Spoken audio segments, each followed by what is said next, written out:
The authentic warrior is the last to pick up the spear.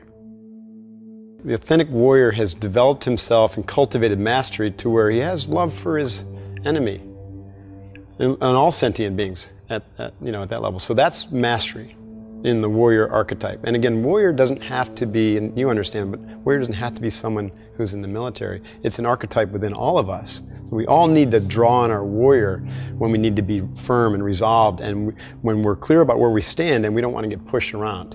You need to know where you stand and what your lines are of demarcation, right? Because if you don't stand for something, you fall for anything.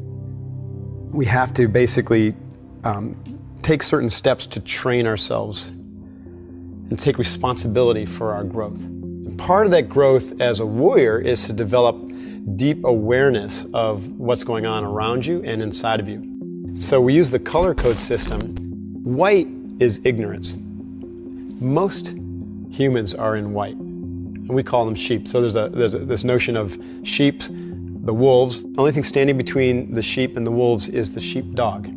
Okay, so that's a metaphor. So, of course, Navy SEALs are sheepdogs, but we're not the only sheepdogs. We can't be the only sheepdogs. There's only 1,800 of us, and we're out there on the very pointy edge of the spear.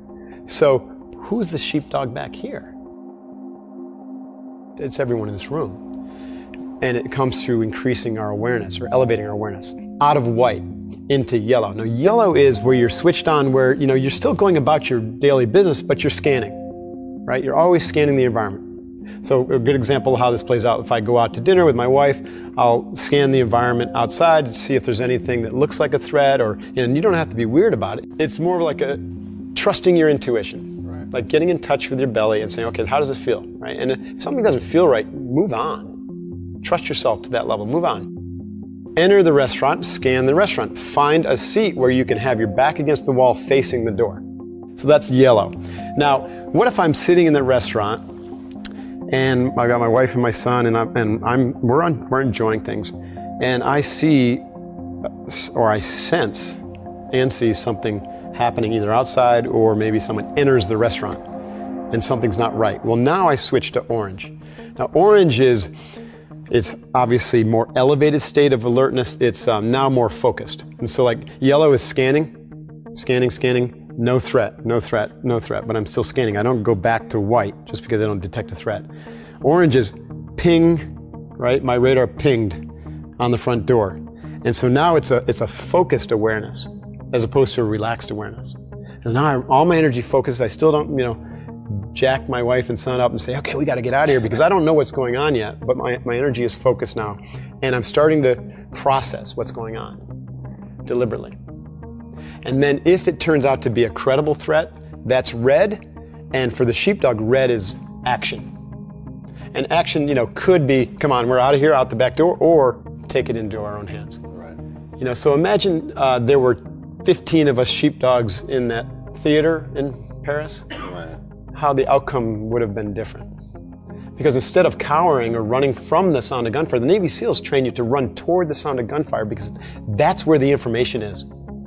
That's how you learn, which direction to go. That's how you get closer to mission success, not running away from gunfire. Now, that's a metaphor. I'm not asking people here, if you hear gunfire to run toward it. No, it's probably a bad idea unless you're a highly trained, military operative. But my point is that, we can't wait for the wolves to just do what they do. We've got to elevate our awareness, and we've got to, disarm them, deter them, deflect them, right? And if everyone takes responsibility for this, that's how we solve this problem. Training of the intuition happens as you get more and more control over your physiology and your psychology and your emotional. There's 4 primary skills of mental toughness. You recall those as the big 4 from the book. The first is control over your breath. And control over your breath gives us the sense that everything's okay, right? When we train breath control and then we can come back to that in any crisis situation or any challenging situation or any situation for that matter, then it's a reminder to us that we are actually in control. And what's profound about that is when you breathe, then you're calming your nervous system down and you're controlling your mind in a sense that you're able to start to pay attention and to manage your thoughts. And negativity destroys performance. Whether we're talking about becoming a Navy SEAL or being a good mom, negativity destroys performance and it brings everyone around you down to the lowest common denominator. So we teach that through the breath, you open up the space to be able to control your mind, and within that controlling of the mind, and so that you can eradicate negative thought patterns and negative emotions, because they're closely related. Negative thought will trigger an emotion, and negative emotion will trigger a thought, and then that becomes that reactive, obsessive, downward spiral into hell or quit, right?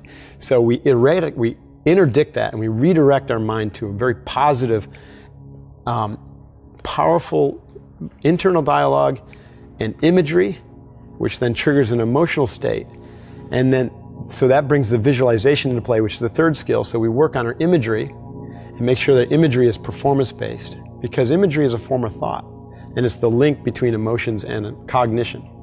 So then we get that all lined up, and then we find the next task that we can do, what we call micro goals. What is it that I can do right now that's going to lead me through this situation toward my vision of victory, right? And as soon as we have the saying that doubt is eliminated by action. As soon as you start moving on those micro goals and you're maintaining the positive attitude, now you're feeding the courage wolf instead of feeding the fear wolf, and you're breathing deeply into each moment, right? You're in a very present state, and all of a sudden, all that pain, all the suffering just immediately goes away. It's like disappears. The reason it was there is because you were focusing on it, right? It was obsessively focusing on it mentally and emotionally.